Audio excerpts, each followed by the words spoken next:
টানা বৃষ্টিতে শেরপুরের ঝিনাইগাতীর মহারশী নদীর পানি কিছুটা বৃদ্ধি পেয়েছে। এই মুহূর্তে আমি দাঁড়িয়ে আছি ঝিনাইগাতীর দিঘির পাড় নামক এলাকায়। এই এলাকায় এই যে জায়গাটিতে আমি দাঁড়িয়ে আছি সেই জায়গাটিতে গত বছর বন্যায় কিন্তু আসলে এই বাঁধটি ভেঙে যায়। এই প্রায় 150 মিটার বাঁধ ভেঙে যাওয়ার পরে কিন্তু আসলে এখানে মেরামত করা হয়েছিল। যে বাঁধটিকে আসলে মেরামত করা হয়েছিল সে বাঁধ কিন্তু আসলে স্থানীয়রা আমাকে জানিয়েছেন বাঁধ কিন্তু আসলে আশানুরূপ মেরামত হয়নি। এই বাঁধে কিন্তু এখনো ফাটল রয়েছে, বেশ কিছু জায়গায় ফাটল রয়েছে। এই বাঁধ ছুঁই ছুঁই করছে পানি। আজ সকালে যখন বাঁধ উপচে যখন পানি যাওয়া শুরু করেছিল তখন পানি উন্নয়নের বোর্ডের পক্ষ থেকে তড়িঘড়ি করে এখানে কিছু জিও ব্যাগ ফেলা হয়েছে। ভারী বৃষ্টিপাত এবং উজান থেকে নেমে আসা পাহাড়ি ঢলের কারণে একটা বন্যা পরিস্থিতির আশঙ্কা করছি আমরা। তবে তার জন্য আমরা প্রয়োজনীয় পরিমাণ প্রস্তুতি নিয়ে রেখেছি এবং যে বাঁধগুলো রয়েছে পানি উন্নয়ন বোর্ড ইতিমধ্যেই সেগুলো মেরামতের কাজ করছে। যেগুলো ভালনারেবল পয়েন্ট রয়েছে সেগুলোতে জরুরি পরিস্থিতিতে যেন তারা জিও ব্যাগ সহ অন্যান্য মেরামতের কাজ করতে পারে সে বিষয়ে আমরা তাদেরকে পরামর্শ দিয়েছি। প্রায় 100 মিটারের বেশি এলাকা জুড়ে কিন্তু এই ভাঙন দেখা দিয়েছে। বাঁধ কিন্তু একেবারে ভঙ্গুর অবস্থায় আছে।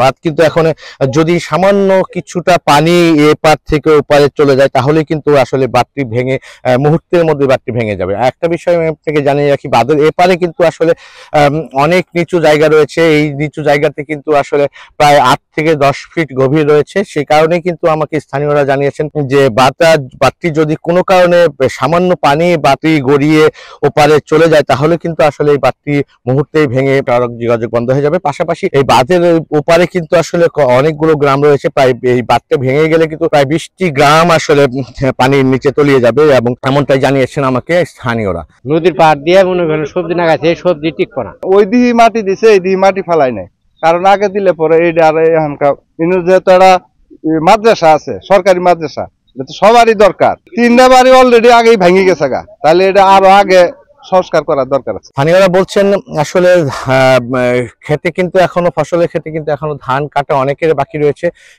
এই ধান কিন্তু আসলে এই পানি যদি চলে আসে বা বাঁধ ভেঙে যদি পানি নিম্নাঞ্চলে চলে আসে তাহলে কিন্তু আসলে এই ধানের ক্ষতি কিন্তু শতভাগ ক্ষতি হয়ে যাবে। তো শেরপুরের ঝিনাইগাতীর দিঘির পাড় এলাকায় যে বন্যা নিয়ন্ত্রণ বাঁধ রয়েছে সেই বাঁধের যে মেরামতকরণ ছিল গত বছরের মেরামত এবং এবছর যে এই পানির তোরে যে ভেঙে যাওয়ার উপক্রম হয়েছে সেই নিয়ে আমার কাছে এই ছিল সর্বশেষ তথ্য।